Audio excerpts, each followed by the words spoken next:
So, I guess everybody's heard the term sex work before. Here, has anybody here not heard the term? I think people here have heard it. Did you mention I coined the term sex work? I forgot to mention. No. Okay. In 1977, 78, around really near when I started to work, I coined the term sex work. It was kind of because, as a feminist, you know, as a feminist, we use the term Ms. instead of Miss. I mean, the language was constantly being revised during that period. And as a poet, I was trained in that. So I was looking for other words. And really, I invented it as part of my performance, where in my persona as Scarlett Harlan, I got up and I said, "Sex workers unite. We won't remain anonymous," and I took a paper bag off my head. And it was kind of, the way I invented the term was a little bit like a kind of politically correct joke. It was to be funny, but I also felt like, you know, it was righteous. But I thought it was the point I was making is that it is work. When you're doing it, it feels like work. It's a job, you know, you get paid, you do it, it's work. But the way that it's named in society is maybe as an aberration, a deviance, or a euphemism. The term prostitute means to put forth hustler, hustler. It's all euphemisms, and it doesn't refer directly to the activity.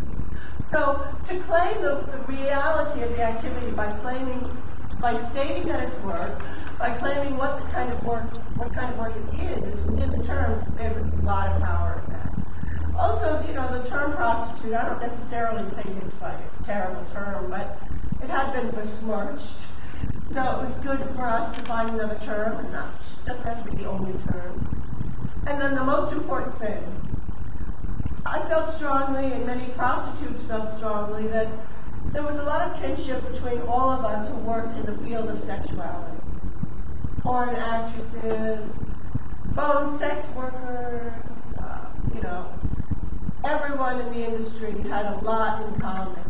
And the ways that we were divided, the things that were legal and illegal, we felt that disempowered us. And it also meant that a porn actress might call me a slut because I'm a prostitute. To her, she has to really put me down in order to make herself look better. So it caused division amongst those of us who were working in the similar field. And to create a solidarity, that seemed like this term was really essential. So, you don't have to read that, but this is about the etymology. Where did I get this from? The Oxford English Dictionary. So you see what they say it means. It means prostitution. And look at what it says. This is in Oxford. In this sense, it's usually used with the intention of producing negative connotations. Oh. Yes, that's this. Yeah, used in terms of negative connotations. And if you see below, I think I'm in there. Sex worker, there it is, and it's down below. It says, Sex Workers Unite, declared Carol Lee. In 1971, there were some mentions of it also. In 71, this was before the movement, and this was talking about sex workers. You can see there's something. The reason I supposedly coined the phrase is in its current usage. This is the first time it was used, so that's why. I want to move ahead a little. I just want to show you, this is from my own website. What has happened is that there are probably hundreds of sex worker rights organizations all over the world. All kinds of countries, Cambodia, Germany, Thailand, Korea, South America, Peru, Iran, Iraq. Every country has sex worker rights organizations. And this is just a few, I just put it here, of some of the most active ones. And also most of the ones on my site also have a site in English. So this is primarily English language. But just wanted to give you a notion.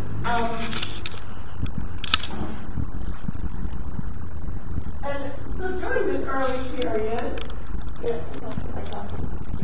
there was a charter developed in 1985. So the AIDS crisis, or hints of the AIDS crisis, started in 1983. That was just like the beginning words.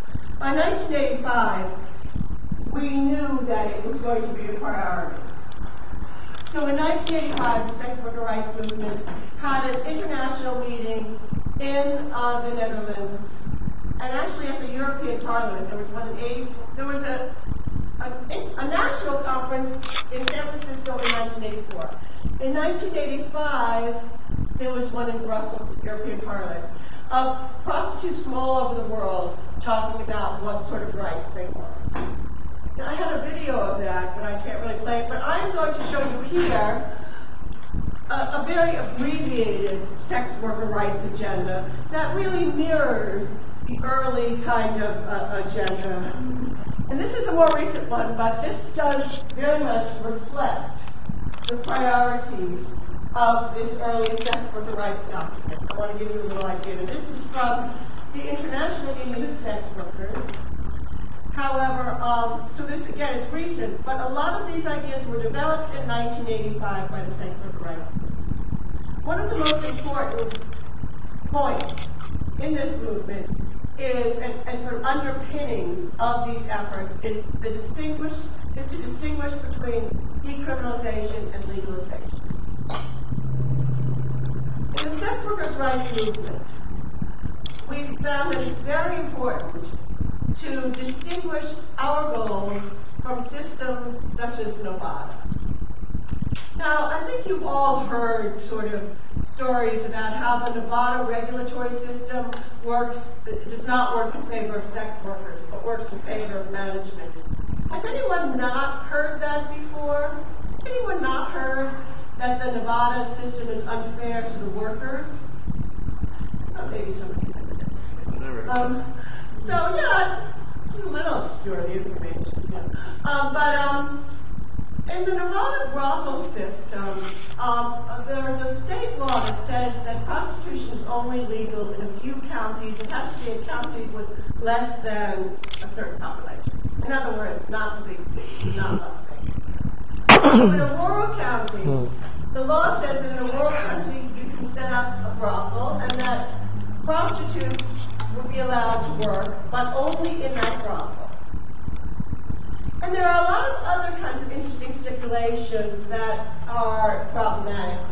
In some counties, they can say that you can't live in the same county in which you work. You can't have your domicile address in the county that your sex workers in. Some very interesting laws that in some way serve to make it very difficult for prostitutes to vote and have rights about their conditions. The law basically places you in a problematic relationship with the owner. So you can't work on your own, you have to work for the brothel. Usually they take 50% of your money. They can basically set the commissions at whatever they want. Very odd rules sometimes say that you can't go unescorted into town. Strange. I mean, I think that may be like a brothel rule, but I think that I'm not clear on all the details of where all these rules come from. I read about some very problematic laws and rules and that are supported by these laws. And basically, if prostitutes can only work in the context of these brothels, then they're at severe disadvantage. I mean, you could say they have to work for a fee.